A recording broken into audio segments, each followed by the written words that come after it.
Hello students, how are you? Today we will do the topic what is the difference between a suit, an application, a petition and a complaint. तो इन चारों में क्या फर्क है ये आज हम करेंगे। काफी इंपॉर्टेंट है लॉ स्टूडेंट्स के लिए। तो पटिशन सबसे पहले हम करेंगे। पटिशन और एप्लीकेशन में कोई ज्यादा फर्क नहीं है। बेसिकली पटिशन या एप्लीकेशन एक रिक्वेस्ट होती है कोर्ट को। यूजली पटिशन जो है हाई कोर्ट और सुप्रीम कोर्ट में डलती है। जैसे आपने सुना होगा रिट पटिशंस, तो हाई कोर्ट में writ petitions article 2 to 6 of the constitution of India उसमें डलती हैं, और सुप्रीम कोर्ट में जो रिट पटिशंस हैं वो article 32 of the constitution of India में डलती है। Similarly PIL public interest litigation, ये भी सुप्रीम कोर्ट में आर्टिकल 32 के अंडर लगती हैं, और पीआईएल हाई कोर्ट में भी आर्टिकल 2 to 6 में लगती हैं। तो ये बेसिकली एक पटिशन है, ये एक फरियाद है, ये एक प्रेयर होती है हाई कोर्ट को या सुप्रीम कोर्ट को कि हमारी फरियाद है, आप प्लीज हमारी फरियाद को देखिए और हो सके तो हमारी फरियाद को मान लीजिए। अब ये जज की डिस्क्रिप्शन है, वो आपकी फरियाद या प्रेयर को माने या ना माने। तो पटिशन बेसिकली एक प्रेयर है, एक फरियाद है कोर्ट को कि आप हमारी बात को सुनिए और जैसे आपको लगा आप जस्टिस दीजिए, न्याय कीजिए। तो बेसिकली अगर थोड़ा सा डिफरेंस अगर पटिशन और एप्लीकेशन में हम ढूंढें तो वो ये है, वो क्या है, जो पटिशन है, पटिशन में हमेशा हमें परमानेंट रिलीफ मिलती है। जब हम पटिशन डालते हैं, पिटीशन तो बेसिकली एक रिक्वेस्ट ही है ना, लेकिन उसमें हम एक परमानेंट रिलीफ मांगते हैं और कोर्ट अगर चाहे तो हमें एक परमानेंट रिलीफ दे सकती है। एप्लीकेशन में परमानेंट रिलीफ भी मिल सकती है और टेम्पररी रिलीफ भी मिल सकती है। देखो कोई हार्ड एंड फास्ट रूल नहीं है। कई बार पिटीशन आप डालते हो, उसका एंड पॉइंट क्या है? उसका एंड पॉइंट है कि आपको फाइनल डिक्री मिल जाएगी कोर्ट की तरफ से। उसमें आपको परमानेंट रिलीफ भी मिल सकता है जो आपने मांगा है, या आपको टेम्पररी रिलीफ भी मिल सकता है। और जहां तक एप्लीकेशन का सवाल है, एप्लीकेशन भी एक फरियाद है, एक रिक्वेस्ट है, उसमें आपको टेम्पररी रिलीफ मिल सकता है। कोर्ट चाहे तो एप्लीकेशन देख के, पढ़ के, सुन के आपको परमानेंट रिलीफ भी दे सकता है। तो एक सिविल सूट में या एक क्रिमिनल केस में कई सारी एप्लीकेशन डाल सकती हैं। सिविल सूट में प्लेंटिफ भी डाल सकता है और डिफेंडेंट भी डाल सकता है एप्लीकेशंस, और क्रिमिनल केस में स्टेट भी डाल सकता है और अक्यूज्ड भी एप्लीकेशन डाल सकता है। तो कई सारी एप्लीकेशन सिविल सूट में और क्रिमिनल केसेस में डलती हैं। समझ आ गई? तो एप्लीकेशन और पटिशन में ज्यादा फर्क नहीं है। पटिशन भी एक रिक्वेस्ट है, एप्लीकेशन भी एक रिक्वेस्ट है कोर्ट को। कोई क्लेम नहीं है, कोई दावा नहीं है, कोई वो आप अपना राइट नहीं बता रहे। देखो सूट या प्लेंट में आप एक राइट या क्लेम या दावा व्यक्त कर रहे हो कि ये हमारा दावा है। देखो पटिशन या एप्लीकेशन में आपको एक रिक्वेस्ट की जाती है कि हमारे साथ अन्याय हो रहा है, किसी ने हमारे साथ अन्याय किया है, ठीक है, तो हमारी रिक्वेस्ट है कि हमें परमानेंट रिलीफ दिया जाए। तो कोर्ट आपको फाइनल डिक्री देगी जब तक आपने पटिशन डाली है। अगर आपने कोई एप्लीकेशन डाली है तो आपको एक टेम्पररी रिलीफ भी दिया जा सकता है, और सिंगल कॉज के लिए एप्लीकेशन होती है। जैसे डाइवोर्स केस है, डाइवोर्स केस में आपने मेंटेनेंस की एप्लीकेशन डाल दी, डिवोर्स पटिशन है। डिवोर्स केस जो होता है फैमिली कोर्ट में डलता है, डिस्ट्रिक्ट कोर्ट में डिवोर्स केस जो है वो उसकी पिटीशन डलती है डिस्ट्रिक्ट कोर्ट में। और जब डिवोर्स केस का ट्रायल चल रहा होता है उसमें कई सारी एप्लीकेशंस डलती हैं। टेम्पररी रिलीफ के लिए, कोई परमानेंट इंजंक्शन के लिए एप्लीकेशन डली है, या स्टे ऑर्डर के लिए कोई आपने एप्लीकेशन डाली है, तो उस एप्लीकेशन को कोर्ट सुनेगी। और एप्लीकेशन हमेशा एक एप्लीकेशन एक कॉज के लिए होती है, एक सिंगल कॉज के लिए एक एप्लीकेशन होगी। यूजली एक सिंगल कॉज के लिए एक एप्लीकेशन आप डाल सकते हो, और आपकी एप्लीकेशन अगर कोर्ट को सही लगी तो आपको रिलीफ भी मिल सकता है। वो रिलीफ आपको टेम्पररी तौर पे भी मिल जाएगा या परमानेंट तौर पे आपको वो रिलीफ मिल जाएगा। जैसे डिवोर्स केस में लड़की ने मेंटेनेंस की एप्लीकेशन डाल दी कि मेरे पास भी खर्चा नहीं है, वकील को देने के लिए कोई पैसे नहीं है, तो मेरा खर्चा आप बांध दीजिए, टेम्पररी रिलीफ दे दीजिए। तो कोर्ट उसको टेम्पररी जो मेंटेनेंस दी जा सकती है जब तक केस चलेगा, ट्रायल चलेगा। ट्रायल के बाद परमानेंट मेंटेनेंस भी दिया जा सकता है। तो इंटरिम ऑर्डर भी पास किया जा सकता है और परमानेंट ऑर्डर भी पास किया जा सकता है। तो बेसिकली आपको समझने के लिए यही है, पिटीशन और एप्लीकेशन बेसिकली एक रिक्वेस्ट है कोर्ट को कि आप हमारी रिक्वेस्ट मानिए। कोई दावा नहीं है, कोई क्लेम नहीं है जो सूट में प्लेंट में होता है, वो नहीं है, ये तो एक रिक्वेस्ट है। तो ये फर्क है सूट और पिटीशन या एप्लीकेशन। पिटीशन हमेशा हाई कोर्ट या सुप्रीम कोर्ट में यूजली डलती है, लेकिन फैमिली कोर्ट में भी पिटीशन डल सकती है। जैसे डिवोर्स केस है वो फैमिली कोर्ट देखती है, डिस्ट्रिक्ट कोर्ट में डिवोर्स केस डायरेक्ट डलता है जुडिशियल मैजिस्ट्रेट के सामने जो है डिवोर्स पिटीशन, जहां रेस्टिट्यूशन ऑफ कंजुगल राइट्स की पिटीशन नहीं डलती। हाँ, 125 सीआरपीसी मेंटेनेंस की जो है आप एप्लीकेशन जरूर जुडिशियल मैजिस्ट्रेट फर्स्ट क्लास को डाल सकते हैं, लेकिन जो डिवोर्स पिटीशन है या रेस्टिट्यूशन ऑफ कंजुगल राइट्स की जो पिटीशन है, ठीक है, हिंदू मैरिज एक्ट 1955 आप पढ़िए, उसमें सेक्शन 9 में रेस्टिट्यूशन ऑफ कंजुगल राइट्स है और सेक्शन 13 में डिवोर्स की आपको जो भी पिटीशन डालोगे वो डिस्ट्रिक्ट कोर्ट में डलेगी। डिस्ट्रिक्ट कोर्ट जो शहर की सबसे बड़ी जो है सिविल कोर्ट होती है, उसमें डिवोर्स पिटीशन डलेगी। डिवोर्स पिटीशन के दौरान आप कई सारी एप्लीकेशंस डाल सकते हो और कोर्ट आपको इंटरिम या परमानेंट रिलीफ वहां दे सकती है। बिसाइड्स दिस सुप्रीम कोर्ट और हाई कोर्ट में पीआईएल पब्लिक इंटरेस्ट लिटिगेशन वो भी एक पिटीशन ही है। बाकी 5 रिट्स होती हैं, सर्चुलरी, मैंडेमस, प्रोहिबिशन, क्वो वारंटो, हैबियस कॉर्पस, ये 5 रिट्स हैं, ये भी एक तरह की पिटीशन ही होती है। समझा? तो पिटीशन डालने वाला पिटीशनर है और जिसके खिलाफ पिटीशन डाली गई है उसको रिस्पोंडेंट कहते हैं। तो ये थी पिटीशन और एप्लीकेशन में फर्क।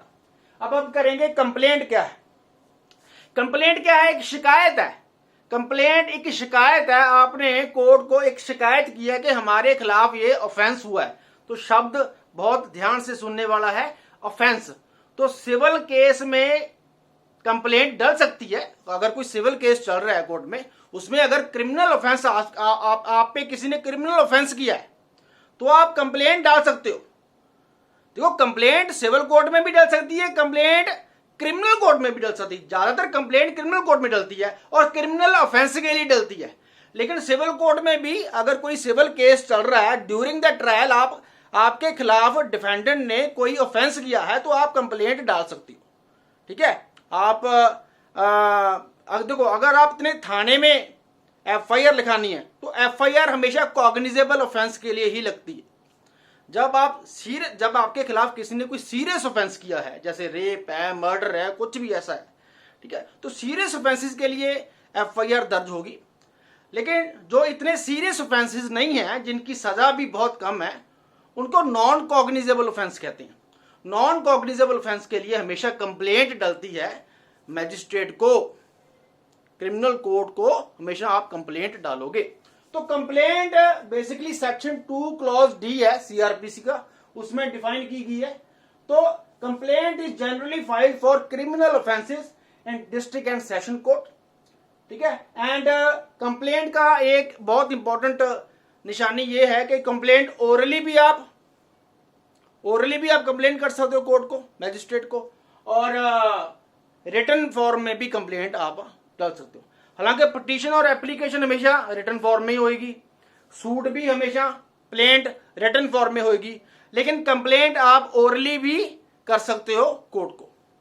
तो क्रिमिनल केस, जब आपके खिलाफ किसी ने कोई क्रिमिनल ऑफेंस किया है तो कोर्ट को आप ओरली भी कंप्लेंट कर सकते हो, मुंह जवानी, या आप रिटन कंप्लेंट भी कर सकते हो। यूजली रिटन कंप्लेंट ही होती है।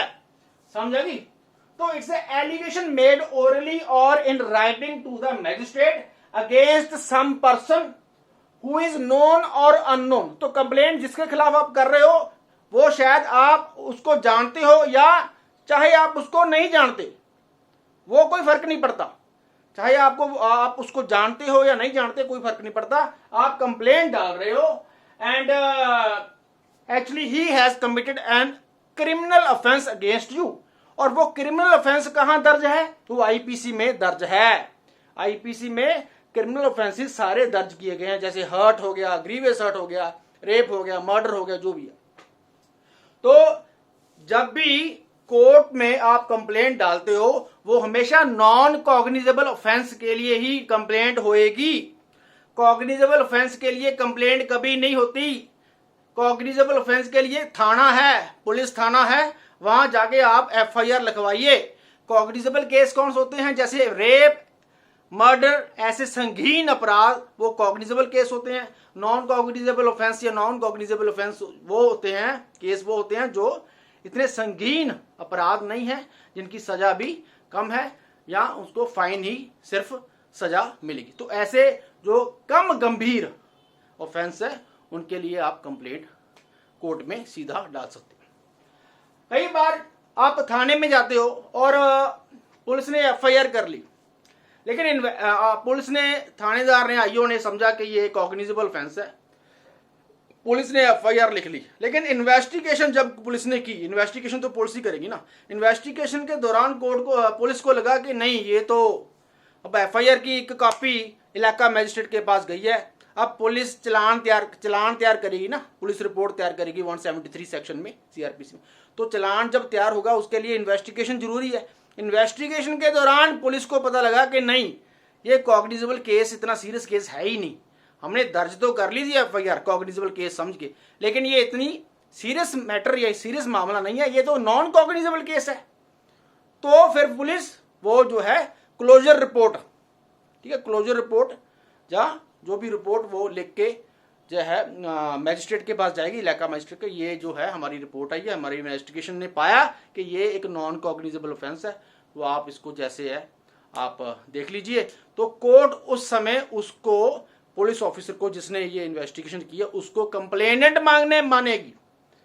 तो अब वो पुलिस ऑफिसर कंप्लेनेंट बन जाएगा, क्योंकि इन्वेस्टिगेशन के दौरान वो कॉग्निजेबल केस नहीं बल्कि नॉन कॉग्निजेबल केस पाया गया। तो उस केस में, जैसे मैंने आपको पहले कहा है कि नॉन कॉग्निजेबल केस में कभी भी FIR नहीं होती, उसमें सिर्फ कंप्लेंट होती है कोर्ट में। तो उसमें पुलिस ऑफिसर जिसने ये इन्वेस्टिगेशन की है उसको कंप्लेनेंट माना जाएगा, और वो एक कंप्लेंट ही मानी जाएगी, पुलिस रिपोर्ट जो है कंप्लेंट ही मानी जाएगी। समझ आ गई? तो ये है।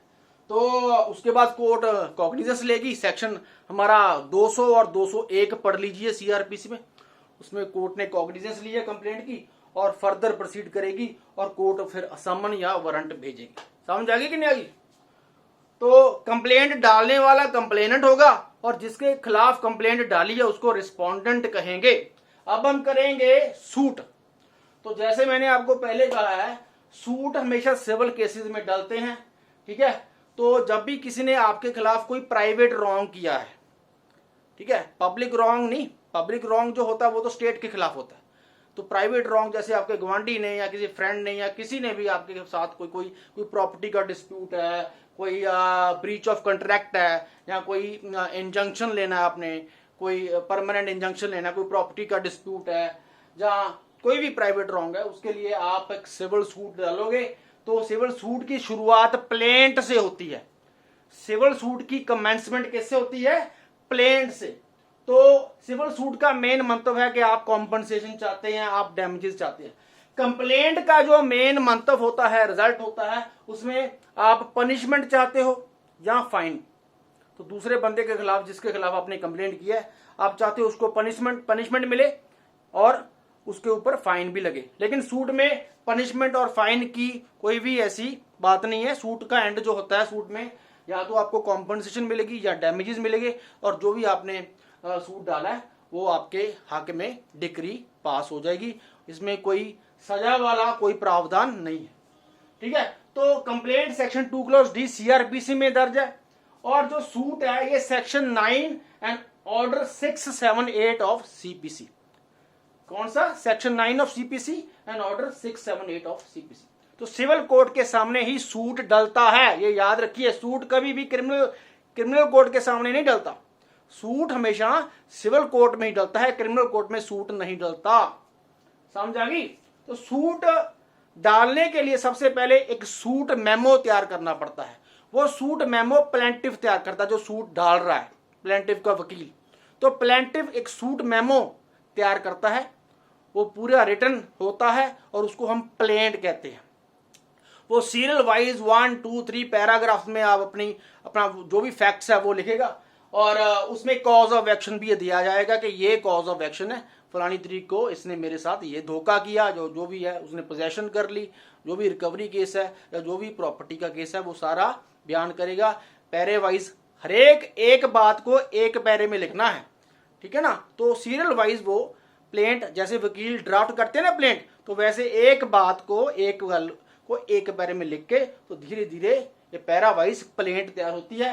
तो ये सबसे पहले सूट की सबसे पहले कमेंसमेंट या तैयारी प्लेंट से ही होती है। प्लेंट फर्स्ट पॉइंट है सूट, तभी सूट डालेंगे ना, पहले प्लेंट तैयार होगी। तो सूट डालने के लिए सबसे पहले प्लेंट प्लेंटिफ को डालनी पड़ेगी। देखो अब जब प्लेंट डालेगा तो कोर्ट फिर समन भेजेगी डिफेंडेंट को भी मौका दिया जाएगा कि आप रिटर्न स्टेटमेंट डालिए। तो पहले प्लेंट प्लेंटिफ की तरफ से, फिर रिटर्न स्टेटमेंट डिफेंडेंट की तरफ से, ठीक है। तो धीरे धीरे ये केस आगे चलता है। तो प्लेंट प्लस रिटर्न स्टेटमेंट दोनों को प्लीडिंग्स कहते हैं, ठीक है। इसमें रेप्लिकेशन भी आ जाएगा, रेप्लिकेशन वो बाद में बताएंगे क्या होता है। तो इसमें प्लेंटिफिक राइट, जो भी राइट उसको स्टैट्यूट ने दिया है, सिविल सीपीसी ने दिया है, या किसी भी सब्सटेंशियल लॉ ने उसको, जैसे हिंदू मैरिज एक्ट है कोई भी है, उसको राइट मिला है, लॉ ने उसको राइट दिया है और उसका राइट वायलेट किया है किसी ने, या उसका कोई क्लेम है, ठीक है। तो राइट और क्लेम को वो सूट के थ्रू, कोर्ट में लीगल एक्शन के थ्रू डिफेंडेंट के खिलाफ वो मांग रहा है, अपना क्लेम मांग रहा है और लीगल एक्शन के थ्रू मांग रहा है। कोई रिक्वेस्ट नहीं है, उसका राइट है। जो सूट है उसमें अपना राइट मांग रहा है, अपना क्लेम मांग रहा है, जो उसको लग रहा है कि मेरा क्लेम बनता है। अब उसका क्लेम या राइट बनता है या नहीं बनता है ये तो कोर्ट ने देखना बाद में, ठीक है ना। तो इसमें कोई रिक्वेस्ट कुछ नहीं है। रिक्वेस्ट तो इसमें होती है पिटीशन में या एप्लीकेशन में। इसमें अपना राइट और क्लेम मांग रहा है और वो कंटेस्ट करना चाहता है, वो कोर्ट के थ्रू लिटिगेशन के थ्रू वो कंटेस्ट करना चाहता है। सूट, देखो सूट जो है वो कंटेस्टेड भी हो सकता है और विदाउट कंटेस्टेड भी हो सकता है। अगर कंटेस्टेड सूट है, कंटेस्टेड मतलब डिफेंडेंट आया है, रिटर्न स्टेटमेंट डाली है, उसने अपना वकील किया है और उसने पूरा लड़ा है वो केस, उसको कहते हैं कंटेस्टेड सूट। उसमें प्लेंटिफ भी हार सकता है, डिफेंडेंट भी हार सकता है, कोई मर्जी जीत भी सकता है। लेकिन एक होता है अनकंटेस्टेड केस या अनकंटेस्टेड सूट, उसमें डिफेंडेंट हाजिर ही नहीं हो रहा, उसमें डिफेंडेंट का वकील भी हाजिर नहीं हो रहा, तो वो अनकंटेस्टेड सूट है। उसमें एक्स पार्टे डिक्री पास होगी प्लेंटिफ के हक, ऑन मेरिट्स नहीं है वो डिक्री ऑन मेरिट्स नहीं है। ऑन मेरिट्स क्या होती है, जब सारा कुछ देख के, सारे आर्गूमेंट्स, दोनों वकीलों की आर्गूमेंट्स को सुन के, एविडेंस को देख के कोर्ट फैसला देती है, वो होता है ऑन मेरिट डिसीजन। एक होता है x Partey decision. X Partey case क्या होता है, डिफेंडेंट हाजिर नहीं हो रहा, डिफेंडेंट का वकील हाजिर नहीं हो रहा, तो कोर्ट ने एक्स पार्टे डिसीजन दे दिया, तो वो अनकंटेस्टेड सूट होता है। तो सूट हम कर रहे हैं, तो सूट में आपका कोई प्लेंटिफ का राइट या क्लेम है और वो लिटिगेट कर रहा है डिफेंडेंट के साथ और कोर्ट में वो केस लड़ रहा है, दोनों आपस में लड़ रहे हैं। अगर डिफेंडेंट हाजिर हो रहा है तो हमेशा सूट ओरिजिनल जुरिस्डिक्शन, जिस कोर्ट की ओरिजिनल जुरिस्डिक्शन है वहीं डलेगा, ठीक है। हायर कोर्ट में नहीं सूट डलता, सूट वहीं डलता है जहां कॉज ऑफ एक्शन हुआ है। सबसे छोटी निचली कोर्ट में, सिविल कोर्ट सबसे निचली कोर्ट, जो कॉज ऑफ एक्शन, जहां जो भी कॉज ऑफ एक्शन है हुआ है, जहां भी आपका कुछ आपका जो प्रॉब्लम है उसके इलाके में, वो जिस कोर्ट के इलाके में या दायरे में या जुरिस्डिक्शन में आता है, तो उसी कोर्ट में सूट डलेगा। हायर कोर्ट में नहीं डलेगा। हायर कोर्ट में अपील डलती है, अगर सूट आपके हक में हो गया, आप जीत गए, तो दूसरा बंदा अपील डालेगा हायर कोर्ट में। तो सूट हमेशा ओरिजिनल जुरिस्डिक्शन लोअर कोर्ट में ही डलता है, ठीक है। तो एक सूट में, जैसे आपको मैंने पहले कहा, काफी सारी एप्लीकेशंस डल सकती हैं। तो सूट हमेशा प्लेंट से स्टार्ट होता है और प्लेंट सीरियल वाइज सारे फैक्ट्स बयान करती हैं, ठीक है। सारा क्लेम प्लेंट में आपको देना पड़ेगा और कॉज ऑफ एक्शन भी आपको लिखना पड़ेगा, ठीक है। तो और उसके बाद एंड क्या होता है इसका सूट का, फाइनल डिक्री आपके हक में या आपके खिलाफ आ सकती है, ठीक है। और एक सूट में काफी ऑर्डर भी पास होते हैं, कोर्ट काफी ऑर्डर पास कर सकती है। आपने एक एप्लीकेशन डाली, कोर्ट ने एक ऑर्डर पास कर दिया, आपने दूसरी एप्लीकेशन डाली, कोर्ट ने फिर एक ऑर्डर पास कर दिया। तो एक सूट में काफी सारे ऑर्डर पास हो सकते हैं, ठीक है। डिक्री भी दो टाइप की होती है, जैसे मैंने आपको पहले भी किसी वीडियो में बताया, एक प्रीलिमिनरी डिक्री होती है, एक फाइनल डिक्री होती है, ठीक है। तो ऑर्डर भी कई टाइप के होते हैं, ठीक है। तो प्लेंट में सीरियल वाइज आपने फैक्ट्स को बताया है और उसमें आपने होल क्लेम। अच्छा, अगर आपका क्लेम ज्यादा है और कोर्ट की जुरिस्डिक्शन कम है, सिविल कोर्ट की जुरिस्डिक्शन होती है, हर एक सिविल कोर्ट की जुरिस्डिक्शन होती है, जैसे सिविल जज जूनियर डिवीजन, फिर सिविल जज सीनियर डिवीजन उसके बाद डिस्ट्रिक्ट कोर्ट। तो हर एक जैसे क्रिमिनल कोर्ट्स की अलग अलग जुरिस्डिक्शन होती है ना, सिमिलरली सिविल कोर्टों की भी अलग अलग जुरिस्डिक्शन होती है। अगर आपका क्लेम उस सिविल कोर्ट की जुरिस्डिक्शन से ऊपर है या अबव है तो आप अपना क्लेम का कुछ हिस्सा कम भी कर सकते हो। आप अपने क्लेम के कुछ हिस्से को रिलिंक्विश कर सकते हो, छोड़ सकते हो, ताकि आपका जो सूट है उस कोर्ट में डल सके। समझ आ गई? तो हर एक सिविल कोर्ट की अपनी अपनी जुरिस्डिक्शन है। जैसे सबसे छोटा जो सिविल कोर्ट है उसकी अपनी जुरिस्डिक्शन है, उससे ज्यादा जुरिस्डिक्शन वाला ऊपर कोर्ट है, उसके सबसे ज्यादा जुरिस्डिक्शन जो है डिस्ट्रिक्ट कोर्ट की है। मनी मैटर्स में अलग अलग अमाउंट होती है। छोटी अमाउंट के लिए छोटी कोर्ट है, उसकी बड़ी अमाउंट के लिए सिविल जज सीनियर डिवीजन है, उससे बड़ी अमाउंट के लिए डिस्ट्रिक्ट कोर्ट है। ये अमाउंट्स जो है मेरे दिमाग में नहीं आ रही, ये सीपीसी में सारा डिटेल में दिया है भी किस किस अमाउंट के लिए किस किस कोर्ट की जुरिस्डिक्शन बनती है। तो अगर आपका रिकवरी केस है, कोई अमाउंट आपने लेना है डिफेंडेंट से, आपका अमाउंट ज्यादा है और कोर्ट की जो इलाका मजिस्ट्रेट है, जो कोर्ट है उसकी जुरिस्डिक्शन कम है, तो जुरिस्डिक्शन में लेके आने के लिए आप अपनी अमाउंट को कम भी कर सकते हो, अपना क्लेम रिलिंक्विश या छोड़ भी सकते हो काफी हद तक, ताकि कोर्ट उस केस का कॉग्निजेंस ले सके और उसको ट्रायल हो सके और उसकी डिक्री पास हो सके। तो if the claim in the suit is beyond the jurisdiction of the court, then the plaintiff can relinquish some portion of his claim in order to bring the suit within the jurisdiction of that court। तो इसमें suit डालने वाला plaintiff, जिसके खिलाफ suit डाला गया है, उसको डिफेंडेंट कहते हैं। तो इस video I hope you like the video. इस वीडियो में हमने सूट क्या होता है और कंप्लेंट क्या होती है और पटिशन क्या होती है और एप्लीकेशन क्या होती है, इन चारों में हमने डिफरेंस समझने की और मैंने आपको बताने की कोशिश की है। I hope you like the lecture. Thank you very much.